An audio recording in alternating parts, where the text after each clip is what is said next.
considerando a proposta da Unicamp de 2011 sobre discurso oral, eu acho que seria legal a gente dar uma olhadinha em como é que funciona uma proposta dessa. É um tipo de texto, eu nem posso falar assim, né? É um gênero textual que a gente usa no dia a dia, e isso é muito perfil da Unicamp. A Unicamp gosta de trabalhar com os textos que circulam na sociedade. E aí, em 2011, a proposta de redação, ela foi construída com 3 redações. Então, o candidato tinha que fazer 3 produções de texto. Eu vou falar de uma delas, de uma das produções, que foi discurso de apresentação de um evento. Bora lá? Unicamp 2011, discurso de apresentação do evento.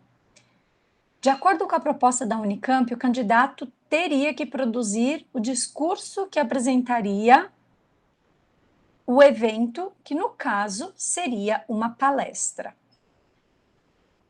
Como eu disse, os textos de apoio são fundamentais para a produção do texto. A Unicamp tem isso como característica, né? A leitura do texto é essencial dos textos de apoio para a produção do texto. Então, vamos à leitura.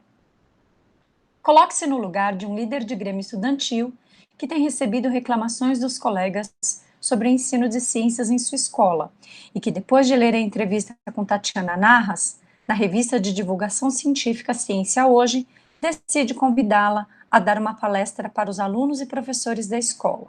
Escreva um discurso de apresentação do evento, adequado à modalidade oral formal. Você necessariamente deverá apresentar um diagnóstico com 3 problemas do ensino de ciências em sua escola e justificar a presença da convidada, mostrando em que medida as ideias por ela expressas na entrevista podem oferecer subsídios para a superação dos problemas diagnosticados. Nesse material, alguns elementos já estão até destacados, mas é importante que você, como candidato, observe que você precisa escrever um discurso de apresentação do evento e que no seu discurso você precisa apresentar 3 problemas e justificar a presença da convidada. No item 2b, eu tenho a comprovação de que é essencial ler o texto de apoio. Por quê? É no texto de apoio que você vai descobrir quem é a convidada e quais são os subsídios oferecidos por ela para a superação dos problemas diagnosticados. Então, vamos ao texto de apoio. Escola na mídia.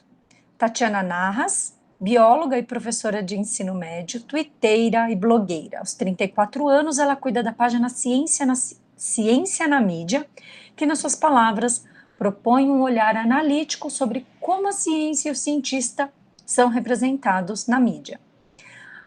Como é uma entrevista, vocês vão ver que assim, eu tenho a parte em que a revista faz a pergunta e está em cor destacada, e a parte que a Tatiana Narras responde.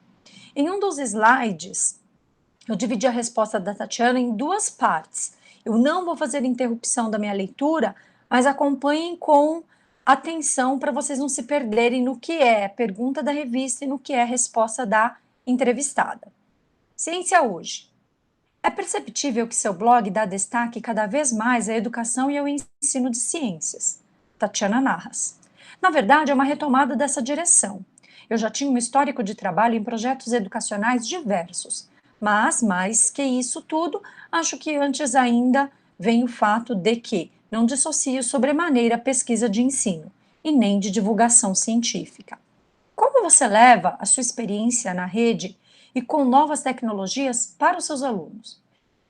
Eu não faço nenhuma separação que fique nítida entre o que está relacionado a novas tecnologias e o que não está.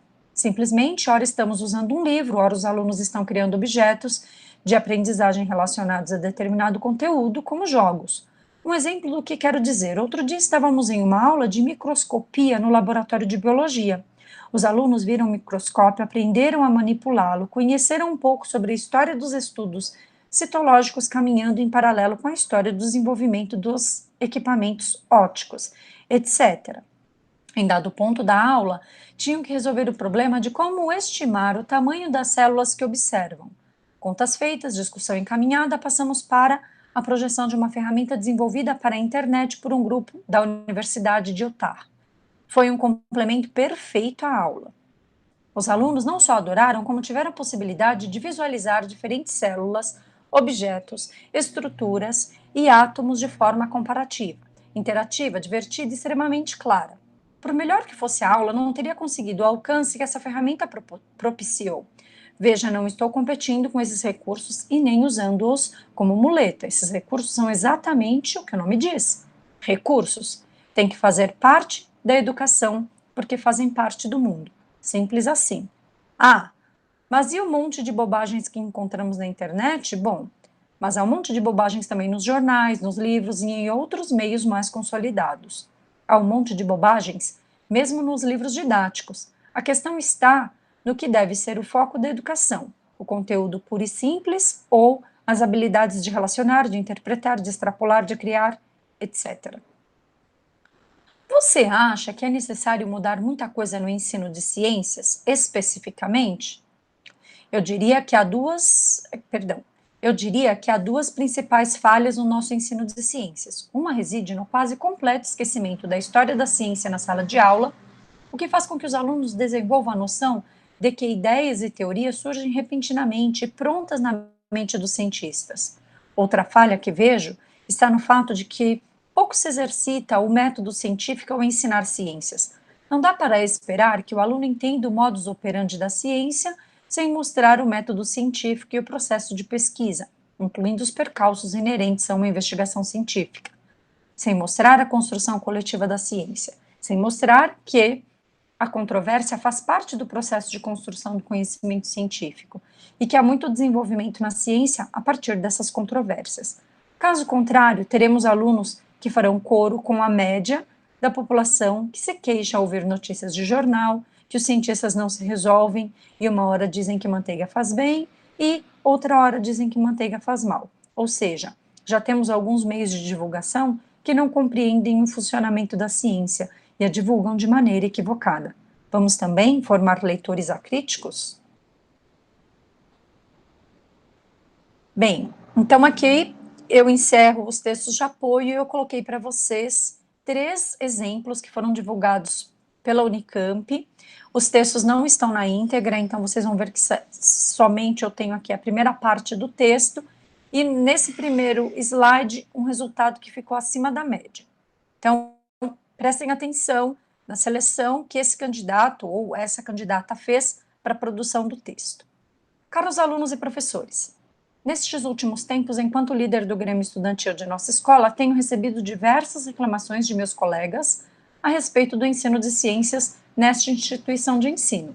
A maioria das queixas relaciona-se ao baixo ou quase inexistente, segundo alguns, dinamismo das aulas, ao pequeno percentual de aprendizagem diante da utilização de recursos pouco elucidativos, à falta de aplicação prática dos reconhecimentos aqui transmitidos pelos professores da disciplina, à escassez de abrangência de assuntos e temas, já que, consoante as críticas, estes são explicados na medida em que são importantes para o vestibular, como se o que nele não é cobrado não tivesse importância suficiente para ser ministrado aos alunos de um colégio. Então vejam, de imediato esse candidato se apresentou, disse quem ele era e por que ele tinha organizado o evento. Na sequência, ele já apresenta os elementos cobrados no comando do item 1A. A seleção, a organização e a hierarquização, isso é muito pessoal e muito particular. O candidato poderia ter colocado isso no segundo parágrafo, mas preferiu colocar aqui e não tem problema nenhum. Nós estamos só com a primeira parte do texto e esse texto, no seu resultado total, obteve nota acima da média. Agora, observem um texto que teve resultado abaixo da média. Discurso de apresentação sobre melhorias didáticas de ciências. Boa tarde, alunos e professores da Escola Estadual Epitáfio de Souza Arantes. Boa tarde. Estamos aqui para exercer a melhoria de nossos direitos e, conforme os problemas levantados por alunos e professores, discutiremos hoje soluções para o incentivo da utilização do laboratório, a melhora dos métodos didáticos e o fim do vandalismo. Esse texto, ele teve um problema quanto ao gênero. O candidato, ao invés de escrever um texto em parágrafos, que fosse um discurso de apresentação do evento, o candidato escreveu um diálogo. Então, o que nós temos aqui é um diálogo entre o líder, ele coloca entre parênteses, né, na segunda linha, indicando que ele é o falante no momento, o líder coloca um hífen para indicar a fala, e depois ele informa que quem responde é a plateia. Por que ficou abaixo da média? Porque está falho quanto ao gênero. Então, não está estruturado como um discurso de apresentação do evento.